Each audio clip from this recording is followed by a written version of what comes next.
2021 tuli bubinga eggwanga kati eggwanga efuuse projekiti y'abantu abatono ennyo bannaffe abaava mu nsiko z'eruweero abataalinako butuuliro muyogeyoge kuba kati ensi efuuse projekiti yammwe ne famire zammwe ffe abasigaddewo bannayuganda tusigadde nga ba observers obugagga bw'eggwanga bwonna mu buyeze bwammwe ne families on small families are owning all the wealth of this country amaanyi ge mulina ge mulaga buli ayogera bumumwagaliza kumutta oba kubeera mu kkomera tufiiriddwa bannaddiini bangi mu ngeri etategeerekeka njagala kusabira nnyo omuganda waffe Sheikh Nuhu Muzaata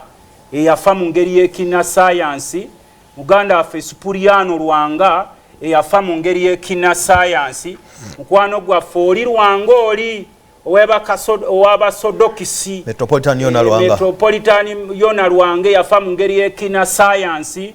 Bishop Kaggwa ow'e Masaka yafa mu ngeri y'ekina sayansi abo njogerako bannaddiini be mutegeerako abatonotono n'abanene bonna ate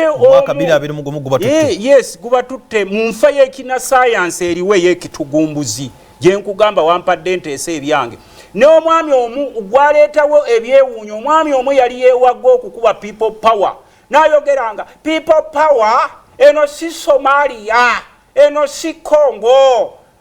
jegira tugenda okulya abajemisire wewe musaiku netumugana naffe nti eno si Somalia eno si Congo kubanga twali tuva kuziika abaana baffe bangi abatirimbuddwa era abakyatirimbwa kakati nekiraga